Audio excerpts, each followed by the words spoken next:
We have a title to this event asserting that human understanding is the future of business, which I fervently believe. And in that traditional perverse way beloved of copywriters, I've then kind of ignored the brief, and I'm going to spend just 5 or 10 minutes just talking about how actually human understanding is also the future of government, as well as business. And I think there's a very timely reason to do this, which is that for the first time ever, pretty much, we do actually have a government in this country, quite a rare phenomenon, which is genuinely interested in human psychology and the social sciences. Now, they probably don't think of themselves as being interested in marketing per se, although it's quite refreshing to have a prime minister who's actually spent some time in PR rather than in a law firm, to be absolutely candid. They probably don't think of it as marketing. They mostly call it behavioral economics, which is fine. Call it anything they like, because my definition of marketing embraces quite a lot of this. Anything, in effect, which turns human understanding into business advantage or social advantage is good enough for me as marketing. That's how I choose to define it. I won't take a definition that's any narrower, because to narrow it further seems to be a dangerous thing to do. The only, I think, thing for the day that needs to be kind of axiomatic for all of you, we said there's no single answer that emerges from today, but I think there is something that's a single kind of axiom, which is the very simple fact, quite often forgotten not only by government, massively forgotten by government, hugely forgotten or ignored by business, which is that all value, and therefore virtually all business activity, is subjective. This is a point made very beautifully by a whole school of Austrian economists. It's a failure to understand this that led to the utter bizarre absurdities of a control economy in the Soviet Union, where under Marx you had to have a definition of value which was absolute, not subjective. You couldn't allow for subjectivity or the price mechanism because those were deemed to be bourgeois for some reason. So actually they developed what Marx believed in, which was the labor theory of value, that the value of something was basically proportionate to the amount of work and pain that had gone into its production.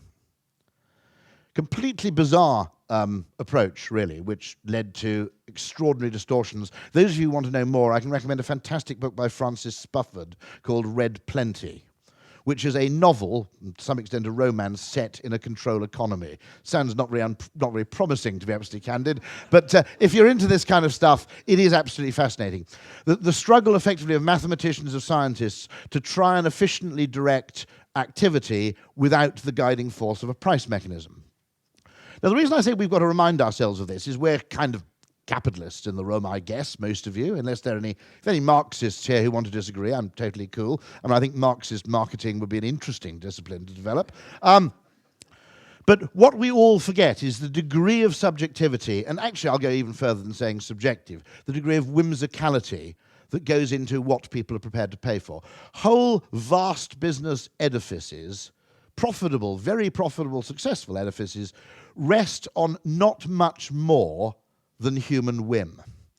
Which is why, actually, if you want your business to be a future, it is absolutely not enough to believe that your balance sheet tells you everything you need to know about your customers, namely whether they're buying or not. That actually there exist potential huge threats and opportunities for a business simply in understanding the peculiarities of what people will pay for and the extraordinary effect that, for instance, context has on what people will pay. Now, the neuroscientist Dr. Nick Chater does brilliant experiments that point to the fact, to start with, that human beings themselves have no objective measure of value. Within our brains, we do not have a scale of this is how much I'm prepared to pay for this much pleasure, or this is how much I'm prepared to pay to avoid this much pain. In fact, human beings don't really have an objective scale of anything in our heads. Virtually every decision we make and every judgment we make is comparative and depends on context. We're very, very good at a bit hotter, a lot hotter, about the same, a bit quieter, a lot louder. Comparative measures, by and large, about in that unit of 5, we're pretty good at. Absolute measures, we're virtually incapable. There is one tiny exception in about 2% of the population, which is perfect pitch, which is a group of people who can actually, they fit in very badly with choirs, because all normal choirs tend to go slightly flat over the course of a concert. And this drives the 2% of people with perfect pitch slightly insane. With that exception, there are no people in this audience, I'm confident to say, who have perfect temperature. You know, no one's sitting there going, about 76, okay? No one there has perfect volume. There's no one who can judge the decibel level. What we do is we judge comparatively. And the same goes for the price we pay for anything. And what we pay is spectacularly arbitrary. Try this experiment on yourself. Go out to Tesco or Waitrose and go to the Twinings tea section, where there's a deli range of Twinings tea bags, a super premium sort of tea in tea bags that are probably handcrafted by elves or something like that. Now, interestingly, it costs £6 for 25 tea bags. Now, I faced this in the shop, and I came over all northern and scandalised. Disgusting, you know, £6 for that. You should get 1,000 tea bags. And I was absolutely horrified by the whole thing. And then I suddenly realised, well, actually, that's 25p a tea bag, okay? We've all paid 25p for things that are frankly really shit, okay? So actually, in terms of a pleasure scale, 25p for a really, really good cup of tea is a bargain. It's perfectly reasonable. And yet our mentality teaches us that no, actually we can only judge the value of a cup of tea on what people normally pay for it. So it's a comparative judgment of pleasure, not an absolute judgment. Likewise, 5p or £2.20, that's what you pay for coffee depending on whether you're at home or walking down a street going into Starbucks, even if the coffee's a takeaway.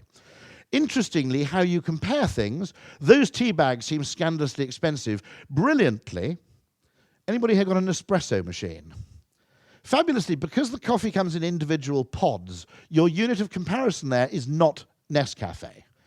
It's equivalent, effectively, the Nespresso system of paying about £400 for a jar of Nescafe.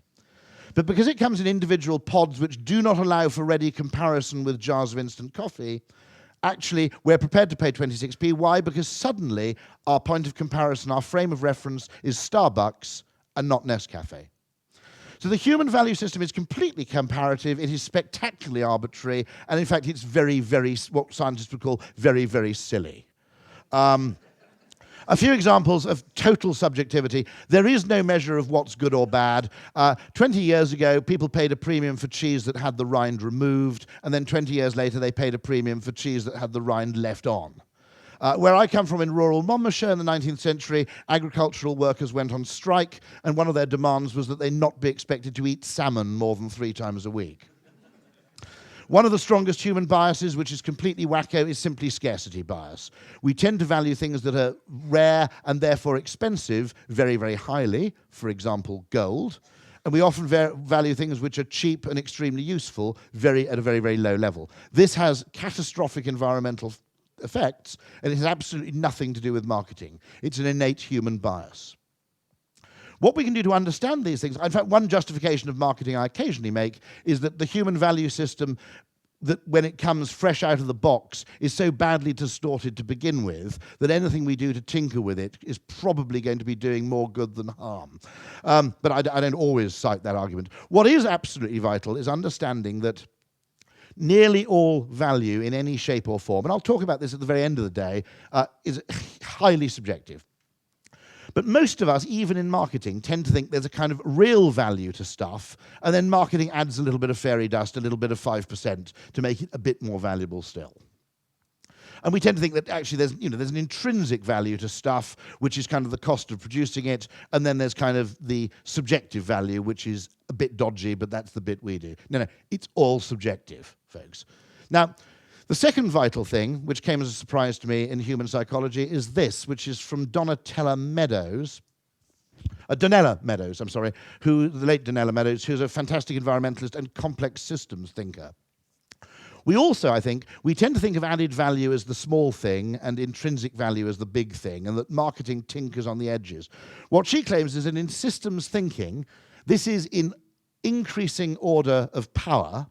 She actually claims that in systems thinking, the single biggest changes you can make in any complex system arise from psychological changes, changing the mindset, the paradigm, or the assumption of which is which is existing in that system.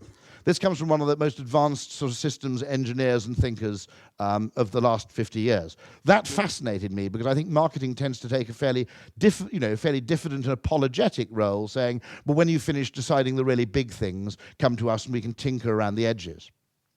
I'll give you an example which I thought was mad. It was an example of me being mad until I discovered a Berkeley professor had the same thing. This is the 50% tax rate.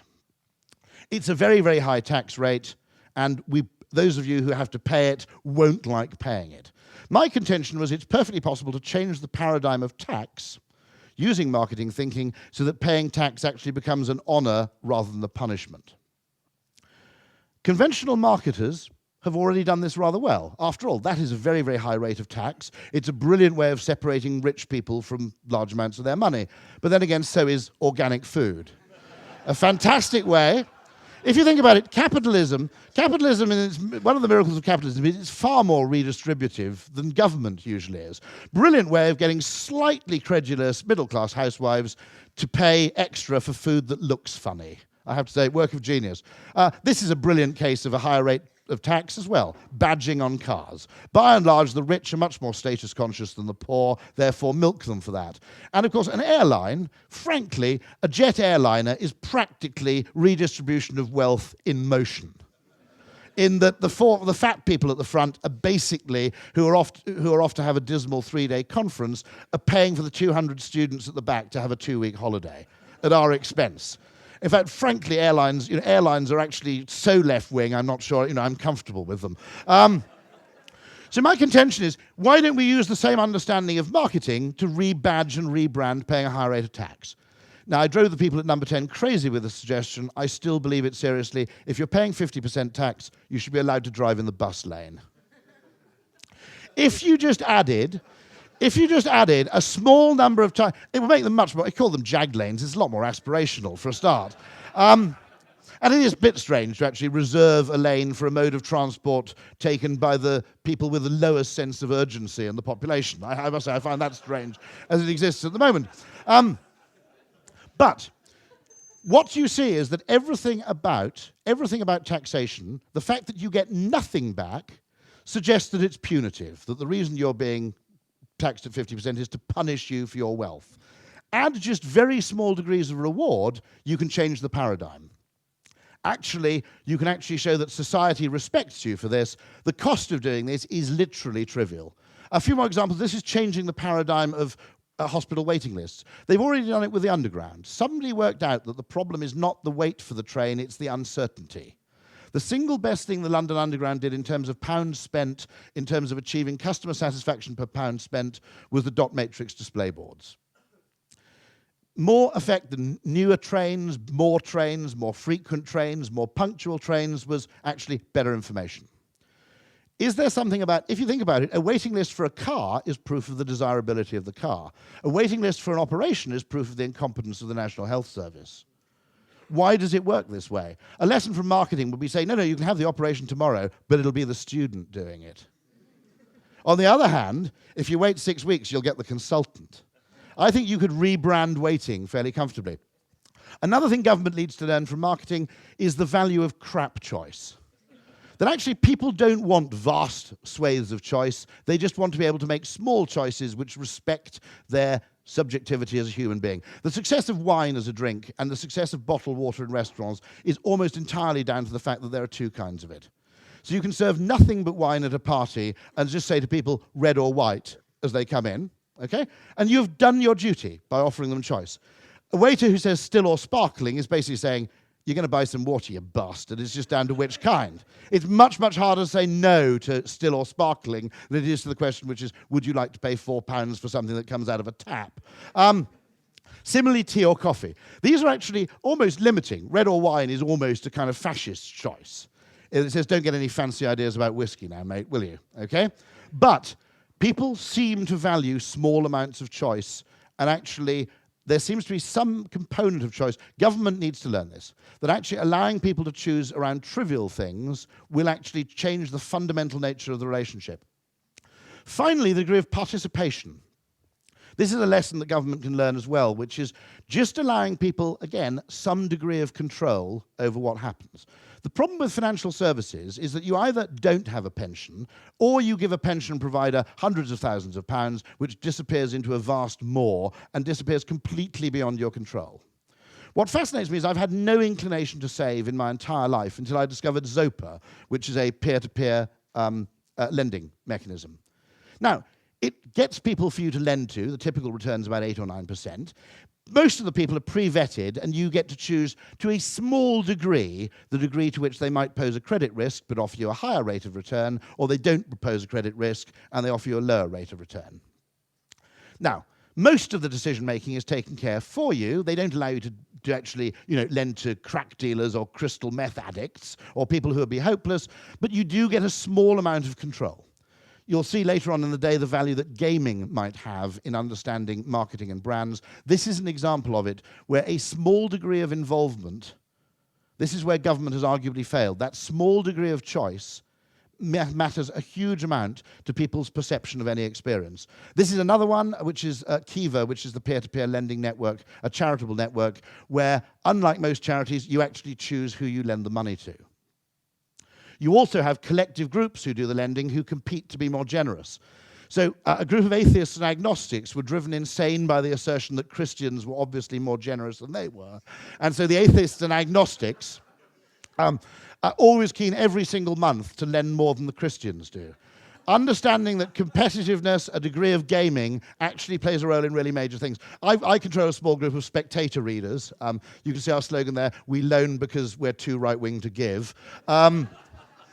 It actually, interestingly, a group of 80 people have lent $30,000 over the course of a couple of years. That's largely because of just trivial social factors. This is how marketing, tiny things change huge behaviors. And the final one I'll end with, I've got more coming at the end of the day, currencies.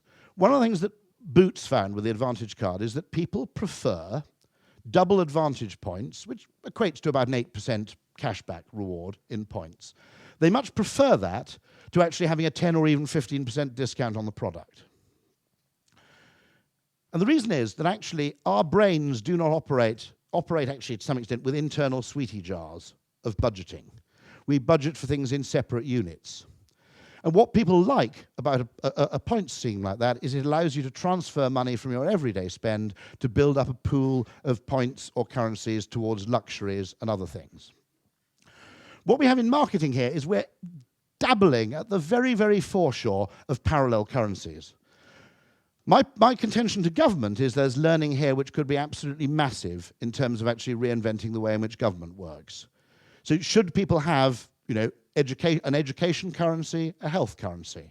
Should there be a democratic currency where everybody is given 500 units of it a year, regardless of what they earn or what tax they pay? And the simple point is, if you want a doctor's appointment at home, you pay 50 units of this currency. That's a currency which is a measure of your need, not a measure of your ability to pay. So the opportunity to actually create parallel currencies, which marketing has spawned here, seems to me to offer spectacular potential to government to actually experiment with parallel currencies of a different kind. And that seems to me, the fact that actually people prefer life like that, they prefer life where you don't have one absolute currency which you can theoretically spend on everything. Apart from anything else, it makes every pleasurable purchase laden with guilt. Because every time you go and buy perfume, that's money you're not spending on children's food. So the actual ability to create currencies which are kind of in parallel seems to me something that marketing has happened on by accident, which could be of huge value in government and in actually creating sort of egalitarian and fair structures which still have market dynamics. So that's me to start with. So thank you very much indeed.